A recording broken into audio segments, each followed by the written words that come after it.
look at the screen right now. I just want you to look at the screen right now. Look at the screen right now. Just look at it. Just look at it. And that's exactly how I was looking. You know what I mean? That's it. They on the run. They on the run. What you gonna do when you catch them?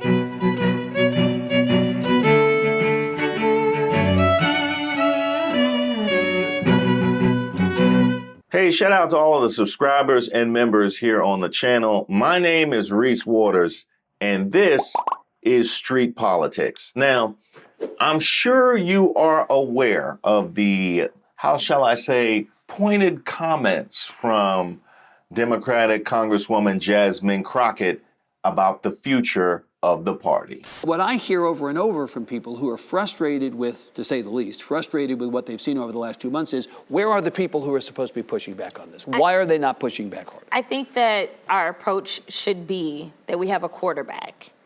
And who's your quarterback? It's Hakeem. Hakeem Jeffries. Yes. So I think that we should approach it how's he doing? That's for the people to decide. No, I'm asking you, though. I mean, the people look at it one way, the caucus looks at it another way. His job is to keep every faction of the caucus together. But isn't his job to lead the effort to oppose in a respectful but firm way what he does not think is right for the country? I think that he's leading in that way, according to him. Right, you're hedging. I have never known you to hedge in your life. I know, but like, listen. Why are you hedging? You know, it's complicated. But listen, just let me, read between the lines. I don't really know what to say, but I will say this. You may think you didn't say, but you said.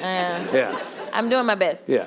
Well, as I've gotten very comfortable saying since I've been covering her career, she wasn't finished. This has been a rough 72 hours for Democrats. I want to play some of what Democratic Senate Leader Schumer told me on The Lead on Friday about his decision to vote with the Republicans to fund the government. Take a listen.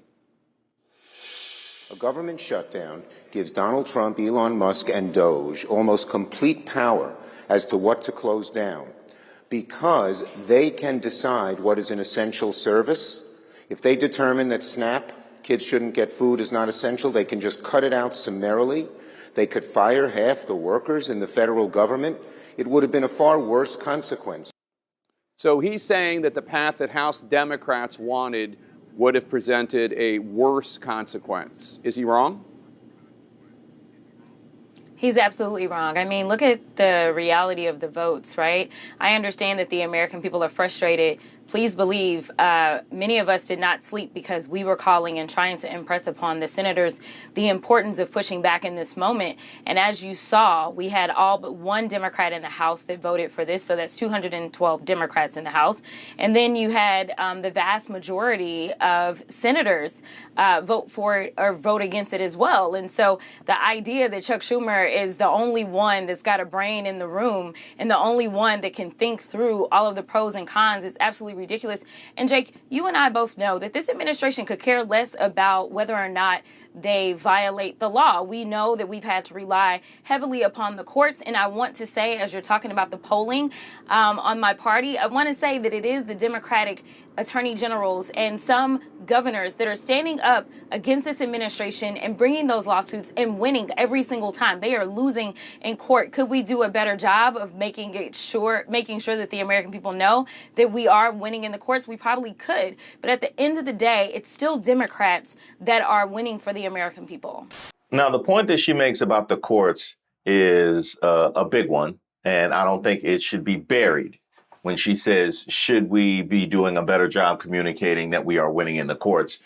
The deficiency in communication from the left has been largely what's got us here. The reason why you have FAFO content trending for weeks because of how many people voted against their best interests is because of the failures in communication. So that is no small thing. But also, as she's talking about the courts is one of the aspects that would be gridlocked in the event of a shutdown. And that is a legitimate argument that you could make about avoiding a shutdown. But these are all things that the caucus was arguing and weighing this entire time. And to the way that she started her response, where she said the idea that he's the only one with a brain is absurd. You had all of these congressmen and you had all of these senators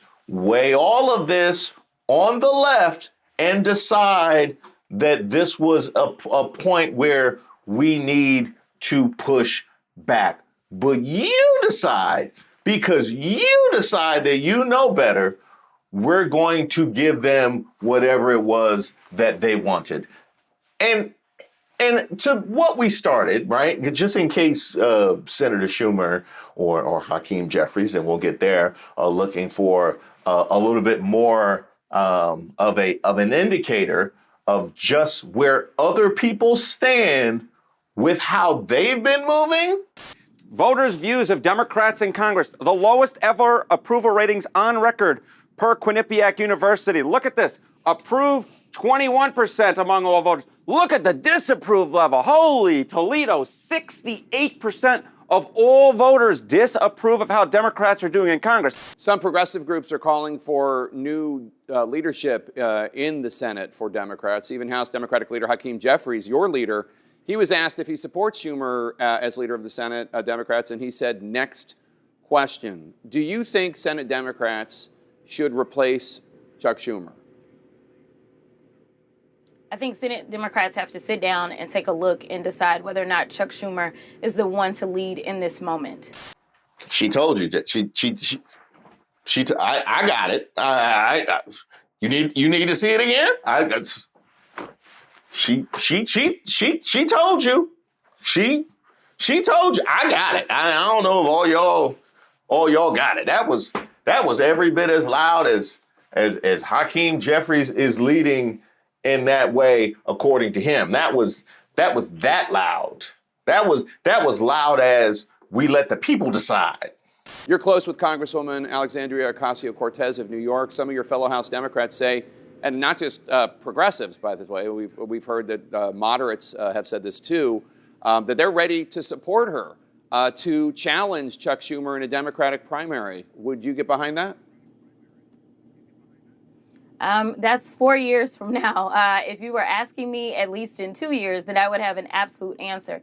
But I can tell you that there are a lot of people that are watching his leadership in this moment. This is the moment. We don't even know what elections will look like in 4 years, if we will have elections. And so I definitely think that younger, fresher leadership may be something that many of us, not just depending on what part of the spectrum you're on, but many Americans may be looking for, especially in the state of New York. Now, there was a lot to respond to there, but the point that she made about this is the moment, right? This is the moment. Because one of the things that we hear, right, is them talking about how they're dismantling government and they're ushering in authoritarianism. And yet you have Democrats voting to censure Al Green because we want to look forward to the midterms in 2026. Got a strategy and we're executing it. We know every vulnerable Republican. We know how many Medicaid patients are in each of their districts. We're going to make sure that if Donald Trump, Elon Musk, congressional Republicans cut Medicaid, that their constituents who lose their health care coverage actually know who did that. That's the strategy. The midterms in 2026, where we have a president who said you'll never have to vote again. You mean the midterms under him? The midterms under him. You tell me. We have had so much American precedent shattered over the course of not just the last 2 months, but the course of the last 10 years. This goes back to Obama and Merrick Garland. We have had so much precedent shattered. How much do you have to see to know that this is the moment? Those were the moments before, and you kicked the can down the road. Now look where we at. Can all up under the bridge without a single branch of government under your control arguing amongst yourselves. If this ain't the moment, when's the moment? How to take on the Republicans is a big topic of discussion among Democrats. Last week, you were one of those who participated in a Choose Your Fighter video. It got some criticism online, including Democratic Senator John Fetterman called it bizarre and reportedly mocked it in the Senate hallway. I will say that your punching looked better than some of your colleagues. Fetterman has been criticizing your party for undignified antics and a sad cavalcade of self-owns during the president's address to Congress. What's your response to Senator Fetterman? Pack him up. Yeah, go ahead and pack him up. Go ahead and pack him up. Now we do spring cleaning because it's spring right now. It's spring cleaning. Pack him up. I know we lose a vote, but you know what? It's better for both of us. It's mutual. It's better. Clearly, that's where you want to be. And take Stephen A. Smith with you over there. Just blasphemy. Absolute blasphemy. He's not the one to talk about anything. I mean, this is a guy that doesn't seemingly want to own a suit. I'm not really sure. Hell yeah. You had us out here defending you, showing up the votes looking like Bill Belichick. Hell yeah. But I don't show up in hoodies when I'm going on the floor. And so the idea that you would say that we could not have a moment in which an influencer asked us to do this. Now, I'll be perfectly honest with you and tell you that when she asked me to jump, I said, did you ask my older colleagues to do this? Because I feel like you're picking on me because you think that my knees are a little younger. And I did not know who all was in this particular trend whatsoever. And I think that it is important that people see that we're real people. And even if that means that there's a moment to laugh, that's okay, especially since it seems like we're doing more crying than anything. But just know that we were not on the House floor jumping around at all, whereas Senator Fetterman is consistently walking around the Senate chamber, and he is walking around in such a way that they literally had to change the rules in the Senate so that he could walk around that way. So I just don't think that he's necessarily the one to actually have an opinion about this. I just had a thought. Do you have any idea what they would say about a black congressman walking around like Fetterman? I mean, just really, like, do you have any idea what they would say? They would have to start, Elon Musk would have to start a whole separate social media platform just filled with content with all of the ghetto hood rats and monkeys that was directed at a black congressman that was walking around like Fetterman. But not only does he feel secure in walking around like that, he actually wants to criticize somebody. Now, I'm not saying this criticism was wrong. I did not particularly care for that one either. It was difficult to look at. If anything, it really highlighted the need for some new blood in the party. But not from you.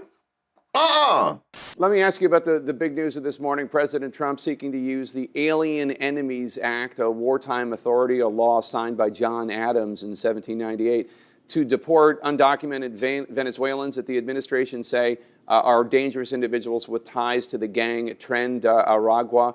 That gang is obviously associated with a lot of crime, human trafficking, drug dealing, theft, shootings, including in your state of Texas, right outside of your congressional district. Do you agree with this? And if not, what's your issue with the U.S. using any tool at its disposal to remove undocumented violent people from this country?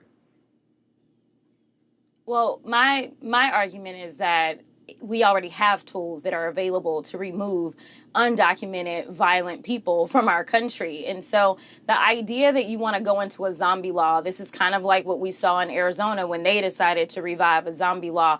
around abortion. It is the fact that we can't trust this administration to actually use a scalpel, but instead they love to use a butcher knife on things. And so giving them this wide latitude to just kind of go across and just claim that anybody is anything is wrong. And so we do have courts, we do have processes, we do have laws, and we should just go ahead and use those. There's a reason that nobody else has decided to go back until into Adam's times in order to try to find ways to make sure that we can keep our country safe. Anybody seen Hakeem? I ain't seen him since he walked away from the last. Hakeem, you with Schumer and them, or cause we ain't heard. You better say something. Hey, you better say something. Well, House Democrats were strongly opposed to this reckless Republican spending bill because it would hurt the American people, hurt seniors, hurt families, hurt veterans, and enact cuts that we believed were not in the best interests of the American people. We opposed it from the very beginning all the way through the Senate vote, and will continue to oppose these types of cuts to the extent that they are put forward by Republicans.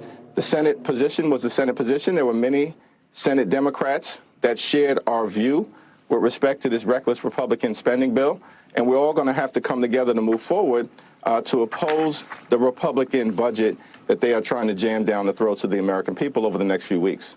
No, the Senate position was not the Senate position. The Senate position largely was the same as your position. It was Schumer's position and the people that he carried with him that got this pushed through. So let's not talk about the Senate position. It's Schumer's position. Let's call that what it is. Leader Jeffries, I have heard that from a number of House Democrats specifically, and some people aligned with House Democrats in the last 24 to 48 hours that, look, Democrats have to come together because there's more work to be done. But I do think that the rift that we are seeing, and not even rift, I just think it's about a difference of approach. You have a number of Democrats, yourself included, House Democrats writ large, all of you all, and a number of Senate Democrats also that are ready to fight, that want to demonstrate to the American people that you understand not just the stakes, but you are doing everything you can about it. And then you have a contingent of senators, Democrats in the Senate that don't necessarily share the sentiment that you have about the approach. From the outside looking in, some people are saying, well, are Schumer's and Jeffries not speaking? But it's my understanding that you all did communicate, and then something happened for Leader Schumer that changed his mind. And I'm just wondering, do you have any insight on what that was, or have you and Leader Schumer had a conversation since that vote? We haven't had a conversation since that vote. I was down in Houston helping to memorialize and funeralize the great Sylvester Turner. I just got back to New York. I do expect to have a conversation with him at some point later on today. Look, Chuck and I disagreed as it relates to the approach and outcome relative to what we viewed as a reckless Republican spending bill. And the effort to try to jam these cuts down the throats of the American people, cuts to health care, cuts to veterans benefits, and cuts to nutritional assistance to children and families throughout America, while potentially handing a blank check to Donald Trump and Elon Musk to continue their extreme Project 2025 agenda. At the same period of time, Chuck and I agree on the overwhelming majority of issues moving forward, including our effort to oppose the largest potential Medicaid cut in American history.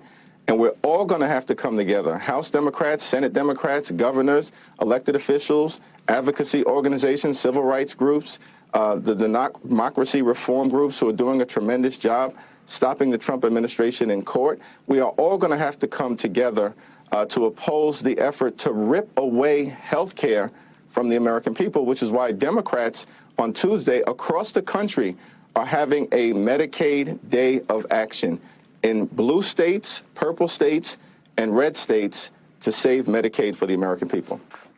Nah. Medicaid Day of Action was Friday.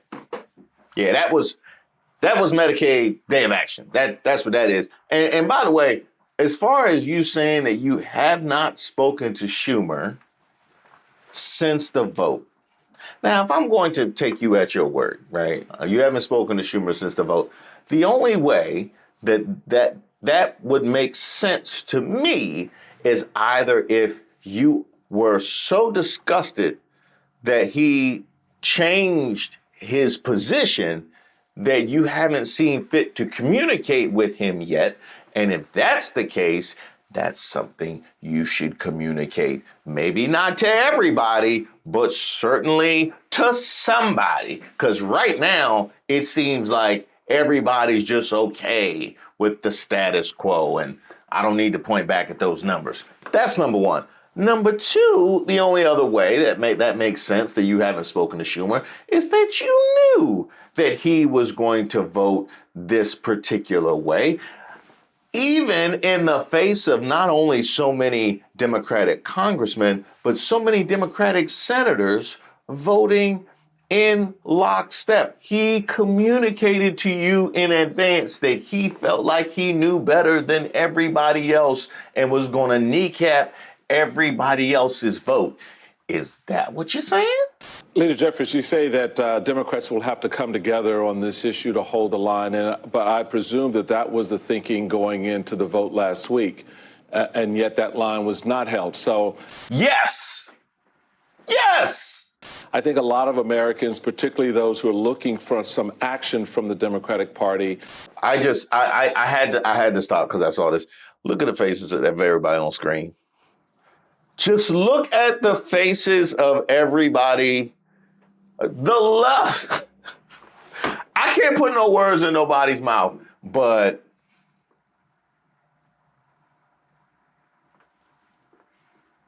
you know what I mean? That's the look my mother gave me when I brought home D's. You know what I mean? That is the look that they have on camera listening to you try to protect Chuck Schumer right now. Are you seeing this?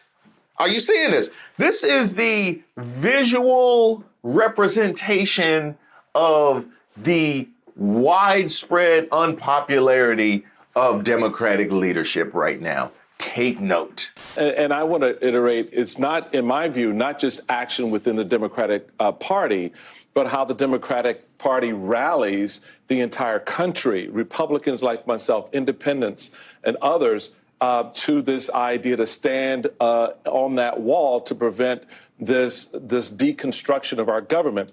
To that point, with respect to how this holding this line will go, you have from Alexandria Ocasio-Cortez in a Blue Sky tweet noting, among the material devastation to everyday people, Senate Dems have now blown a hole in their ability to work with the House. We had an agreed upon plan. House took immense risk. The Senate turned around midway and destroyed it with a fear-based, inexplicable abdication. They own what happens next. I ain't mad at it. Tell them. That was better crafted than I would have said, but I stand with AOC. You just described what the next is on the healthcare front. How do you hold the line so to repair that hole in the wall from what happened last week and prevent another one from opening up? We have the Republicans on the run on three different issues. We have them on the run with respect to the economy. Donald Trump and House Republicans promised that they were going to lower the high cost of living. But instead, costs haven't gone down. They've gone up. Inflation is going up. Why?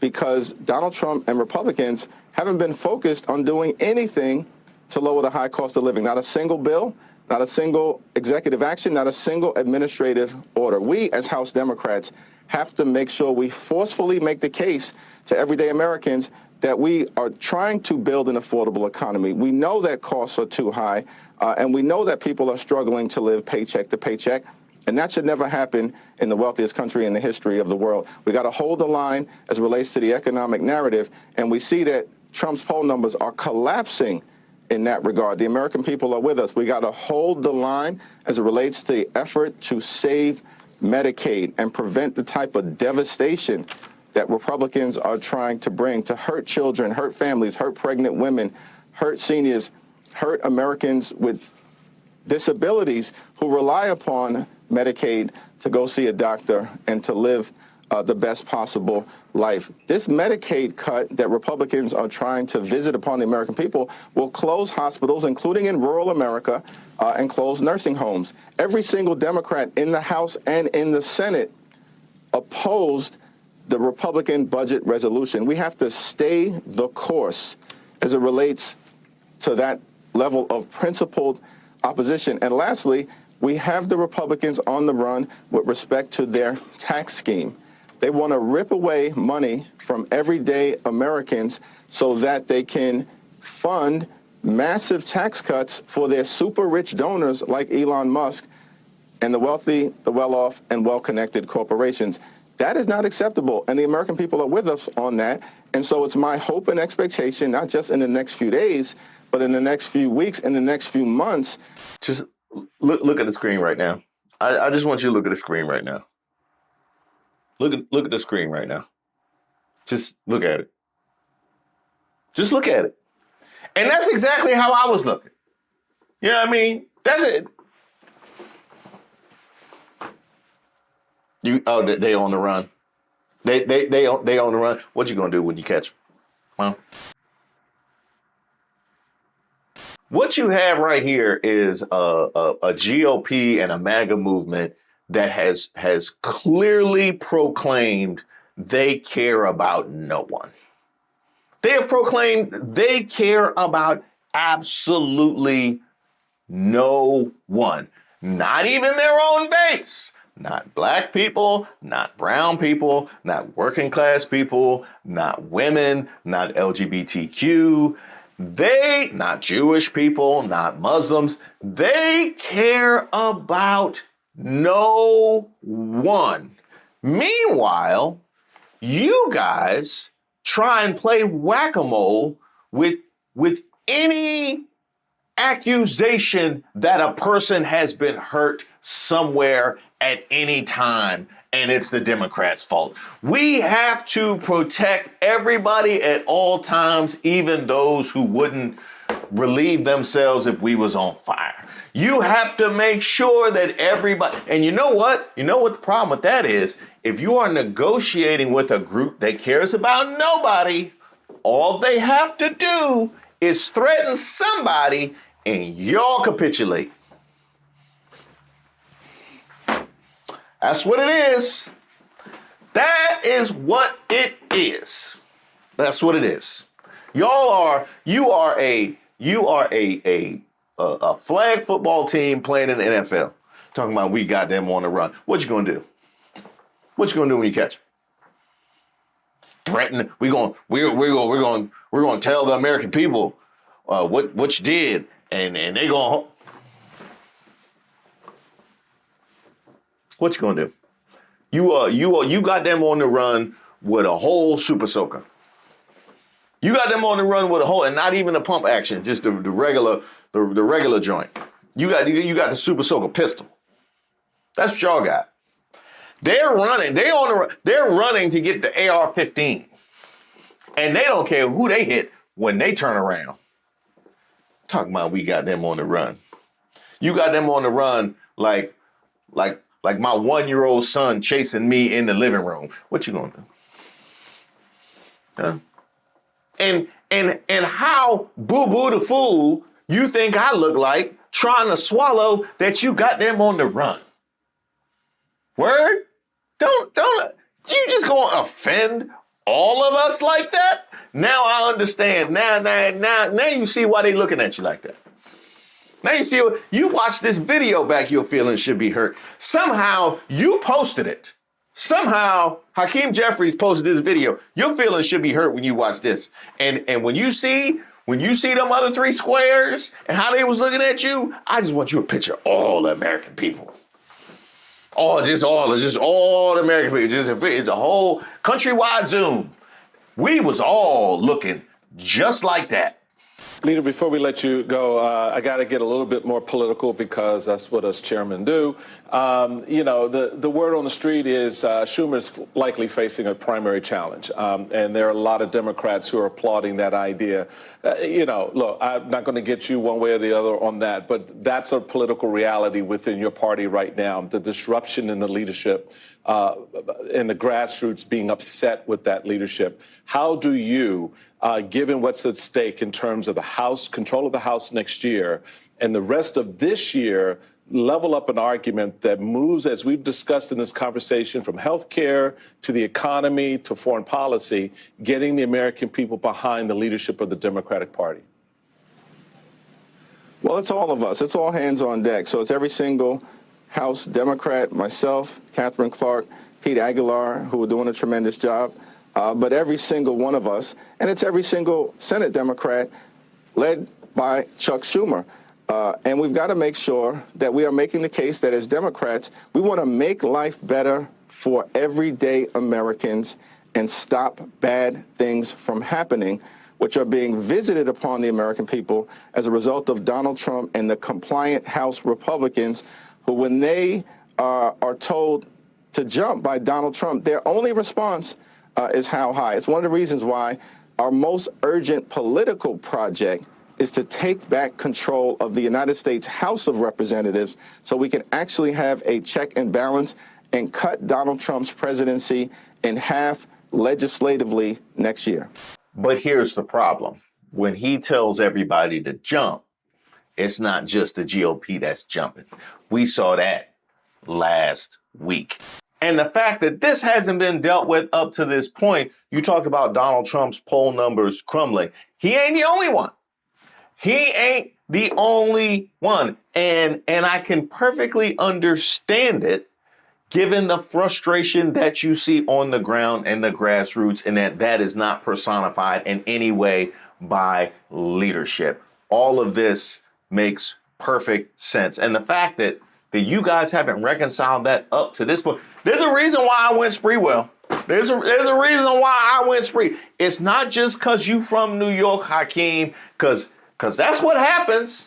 That's what happens when you have discord on the squad. You know what I mean? We got discord on the squad. And quite frankly, I'm with the players on this one. I am with the players on this one. And the fact that we are apparently protecting Chuck Schumer right now bodes very poorly for your tenure. I can definitely tell you that right now. Sincere thanks to all of the subscribers and the members that have supported this channel. We just hit a new milestone, and that is 2,000 members. So I want to give you a sincere thank you to everybody that's a part of that 2,000. And with that comes first a celebration of the 2,000, but also regular members' lives. Be on the lookout for a poll that I'm going to send out to you guys on when you guys would most want to have these lives, because I want to do it when the most people can attend. It's really about time that we can have, a semi-private conversation outside of the prying ears of the algorithm, which also means it can get colorful and go exactly where you want it to go. I'm leaving here with something. You know what I mean? I'm from around the way. I'm leaving with something. No, not that. No, I knew what you was thinking. I knew you was going to take it there. And it is time for it to stop. And it stopped on Tuesday. I'm also going to start bringing guests and collaborating with other creators on my regular Tuesday lives. So if you have somebody else in this space, or another creator, or a comedian, or maybe just a poli-sci major you think I could have a really good conversation with, go ahead and send your suggestions to admin@reesewaters.com. You could also submit it at the portal on my website. That's also where you could sign up for the newsletter and see all the newest merch that we're rolling out, some brand new stuff on the horizon. But I want to come back to where I started and thank you guys for making this channel so much more than I ever thought possible.